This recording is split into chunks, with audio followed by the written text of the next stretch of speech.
Hello students, welcome to your virtual science class. Before we begin, I hope everyone is safe and healthy. This is our first video class for science and I hope we fulfill the objectives expected from online learning. Let us begin our first lesson for this year, that is nutrition in plants, which is divided into two units. Please go through the concepts that we will be learning in this lesson. So let us begin. You are all aware of the present situation with several restrictions on travel. I'm sure once everything returns to normal, most of us would want to go on a trip. Imagine you opt to go on a long drive for which you must fill up the fuel tank of your vehicle. As you continue driving, you notice that the level of fuel reduces and reaches its zero mark. What happens then? Your vehicle is not able to move as there is no source of energy. But once you manage to get fuel, your vehicle is back to life and so is your journey. Just like the shortage of energy in vehicle, your body also undergoes shortage of energy. What do you do then? You energize your body with food. In your previous classes, you have learned that food gives us energy, heals and repairs body, helps in growth and protects us from diseases. Therefore, food can be defined as any substance that helps us to do work, grow, maintain our body and remain healthy. How this food is made available to organisms is given by the term nutrition. Nutrition is the process of taking food by an organism as well as the utilization of food by the organism. Different organisms have different ways by which they can take in food or obtain food, which is called as mode of nutrition. There are two modes of nutrition, that is, autotrophic mode, wherein organisms prepare their own food, and heterotrophic mode of nutrition, wherein organisms cannot prepare their own food and hence depend on others.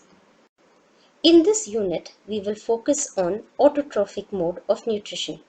The word autotrophs is made up of two terms, that is, auto, that means self, and trophs, that means food. Hence, autotrophic mode of nutrition includes all those organisms which which can make their own food using simple substances like carbon dioxide and water by the process of photosynthesis. You already know for autotrophs by their other name, that is producers, which you have learnt in class 6. Examples of autotrophs include green plants and certain algae and bacteria that have chlorophyll present in them. Moving on to the process by which green plants prepare their food, that is photosynthesis. You remember that this term is also a combination of two words, that is photo, which means light or sunlight, and synthesis, that means to make or to prepare. This process requires the following raw materials or ingredients, that is carbon dioxide, water, sunlight and chlorophyll. All these are converted to form useful products in the form of food, that could be either glucose or starch, oxygen and water.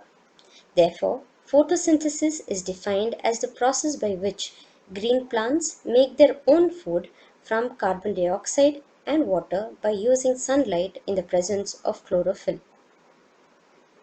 This video will help us understand photosynthesis better. Observe the roots of the plant absorbing water from soil by capillary action and pass it into specific water conducting tubes or pipes called xylem. The water enters the food factory of the plant, that is leaf. The second material, carbon dioxide, gets absorbed from atmosphere through small openings present on the leaf called stomata. The chlorophyll pigment present in the green leaves absorb solar energy. The four materials come together, resulting in a complex chemical reaction, thereby producing food, oxygen and water. Food is sent to the rest of the plant by food conducting tubes called phloem. The process of photosynthesis can also be expressed in terms of a diagram as well as an equation given here. Photosynthesis requires these four conditions. The first raw material required is carbon dioxide, which is absorbed from atmosphere through small openings present on leaf surface called stomata. These stomata are generally present on the lower surface of the leaf to prevent transpiration or loss of water.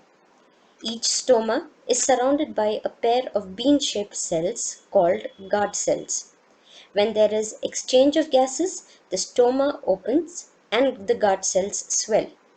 Otherwise, the stoma remains closed and the guard cells remain elongated. The second component is chlorophyll. Remember, photosynthesis occurs in leaves. Hence, leaves are also called as the food factory or the kitchen of the plant. This is so because leaves contain a special feature called chlorophyll that can trap solar energy and convert it into food. The chlorophyll pigment is present in small structures present in a cell called chloroplast. The third material is water, which is absorbed from the soil through water conducting tubes called xylem. Water moves against gravitational pull by capillary action. The fourth condition is sunlight that provides energy and makes it possible to convert the raw materials into useful products. Apart from green plants, photosynthesis can also occur in some simple living forms like algae and bacteria. These algae are found generally in water bodies. Although they can prepare food like plants, they are different as they are unicellular or organisms made up of a single cell and have no roots, stem, or leaves. In certain cases, like cactus, the stem prepares food as it is modified and has chlorophyll, whereas the leaves are modified as thorns. You might have seen certain plants with non-green leaves like these given at the bottom of the screen. This is due to the abundance of other colored pigments that overshadow the smaller quantities of chlorophyll. This brings us to the end of Unit 1. Please go through the concepts learned so far and then evaluate yourself by answering these questions. Until then, take care. See you in the next class.